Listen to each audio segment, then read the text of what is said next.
चंद्रशेखर जिस समय जेल में था वो समाज का बेटा था, हमारा भाई था, छोटा भाई था मेरा। मैंने भीम आर्मी के लिए काम किया, ना कि मैंने चंद्रशेखर के लिए काम किया, राजनीतिक दल के लिए काम किया। संगठन आज भी अगर करेगा, वो आज आजाद समाज पार्टी को ध्वस्त कर दे, मैं भीम आर्मी के साथ खड़ा हूँ। अगर वो राजनीति करेगा और उसमें जाएगा आजाद समाज पार्टी में हमारे साथ काम करेगा, मैं काम नहीं करूंगा। अगर भीम आर्मी रही, अगर भीम आर्मी को अलग किया, अब क्या आप एक भीम आर्मी के भी पदाधिकारी बने हुए हैं और वही पद तुम्हें जो है आजाद समाज पार्टी में दे रखा, तो आप सत्ता में जीवन में नहीं आ सकते। लिख के दे रहा हूँ इस चीज को। जितने भी बहुजन समाज के राजनीतिक दल जो ये सोच रहे हैं ना कि हम सत्ता में आ जाएंगे और बीएसपी को पीछे कर देंगे, काशीराम जी का सींचा हुआ पौधा है ये।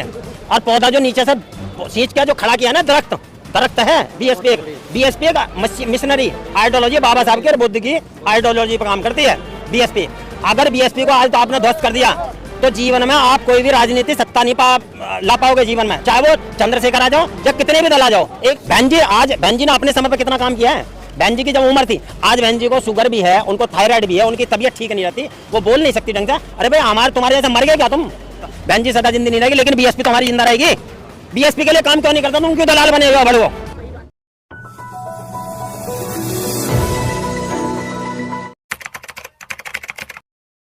मान्यवर साहब ने साइकिल में पंचर लगाने वाले को एक मंत्री बना दिया, तो क्या आज नहीं हो सकता वो काम? लेकिन वो होगा कब? मान्यवर साहब काशीराम जी को प्रधानमंत्री नहीं बनना था, वो तो कहते 6 महीने में प्रधानमंत्री बन जाऊंगा, लेकिन मुझे इन गधों को संभालना है, इन गधों को समझाना है। तो जो गधागिरी जो कर रहे हैं ना, आज मैं मायावती को टारगेट क्यों करूं?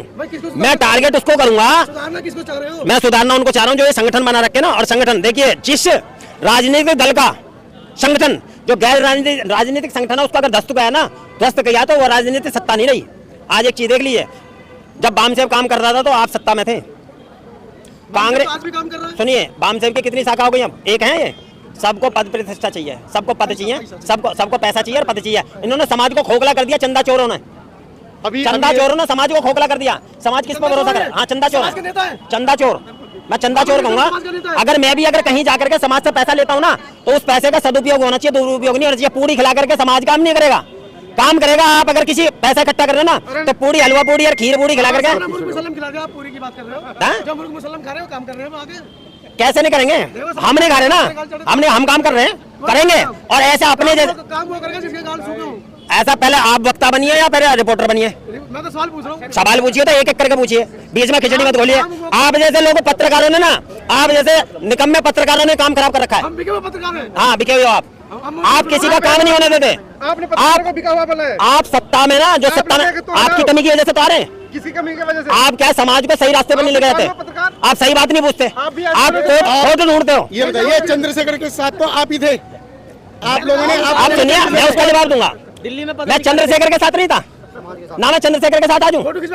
सुन लो, पहले आपने दिल्ली घुमाया है। पहले एक का जवाब सुनिए, पहले एक का जवाब जो जवाब सुनिए, उसको रिलाइए मत। जब पॉइंट आती है बात, तो उसका जवाब सुनिए।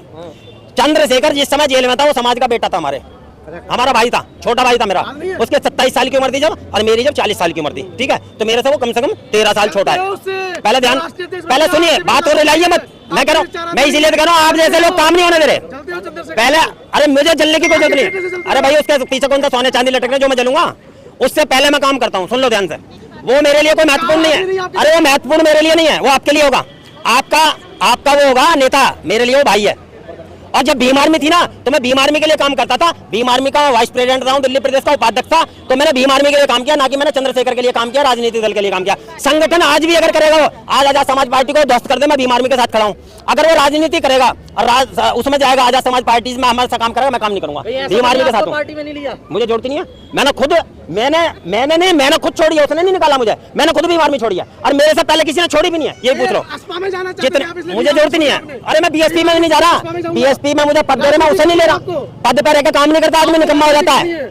पद में निकम्मा होता आदमी, पद से निकम्मा होता है। अब ये बताइए, पद पर काम नहीं करता आदमी। अभी जो इलेक्शन हुए, इलेक्शन में ना तो कहीं भी बीएसपी को छोड़ा है और ना आजाद समाज खुद आ पाई, तो क्या वजह? उसमें रोना तुम क्यों रो रहे हो? कौन रोएगा? पत्रकार रोना क्यों रो रहे हैं? पत्रकार सही चीज पूछिए।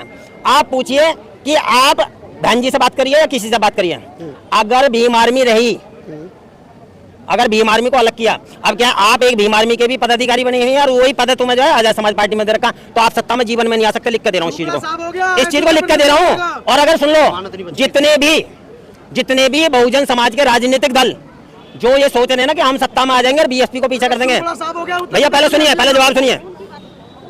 बीएसपी को एक बार ध्वस्त कर लो। आप साहब काशीराम जी का सींचा हुआ पौधा है ये, और पौधा जो नीचे से सींच के जो खड़ा किया ना, दरख्त है बीएसपी का मिशनरी आइडियोलॉजी, बाबा साहब के बुद्ध की आइडियोलॉजी पर काम करती है बीएसपी।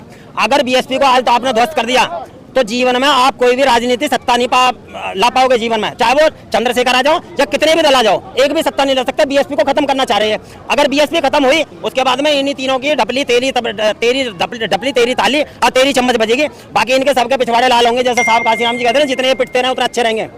राहुल नागपाल जी भी इस बात को कह रहे हैं, चमार जितना पिटेगा उतना इकट्ठा होगा ये, और ये सच्चाई है। मैं कह रहा हूँ कि जब तक अब ये दिल्ली में इन पर अभी पिटा नहीं है कोई भी, जिस दिन दिल्ली में पिटने शुरू हो जाएंगे सब एक हो जाएंगे, सब ये कहेंगे अरे अरविंद जी आप मेरे भाई हो, अरे आशीष जी आप मेरे भाई हो, राहुल नागपाल जी मेरे भाई हो। अब ये पिट नहीं रहे दिल्ली में, क्योंकि इनका जो है ना एसी बीबी टीवी की जो हवा लगी है ना इनको, तो इनको जो है गर्मी में तो एसी नहीं छूटता, सर्दी में इनका कंबल नहीं छूटता। तो कंबल इनके पास में जब चादर भी ओढ़ने को नहीं थी, पैरों में चप्पल नहीं थी, तो उस समय इनका समय सही था।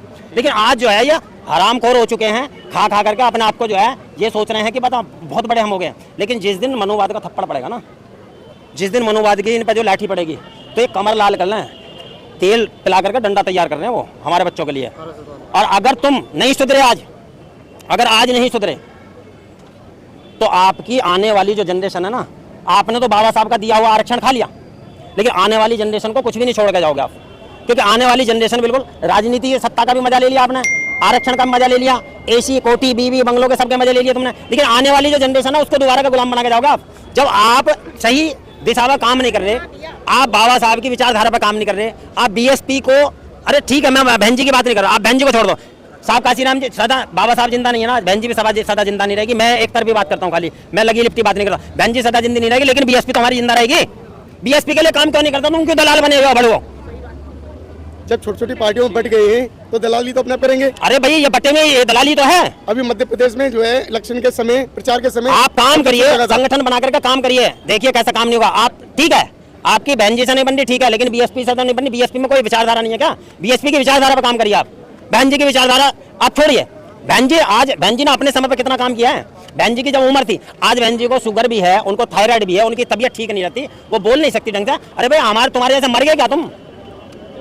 जिंदा लोग ही मिसाल कायम करते हैं। बाबा साहब जिंदा थे, काम करके गए, साहब काशीराम जी जिंदा थे, बहन जी जिंदा थी, काम किया। बहन जी आज भी वहां रह करके काम कर रही हैं, वो जिंदा है अभी। लेकिन जो आदमी मर चुके हैं ना, वो घर से गाल बजाते खाली। उन लोगों का काम करना बस की नहीं है, इसीलिए हमारा मिशन मूवमेंट फेल हो रहा है, इसीलिए हम सत्ता में नहीं आ पा रहे।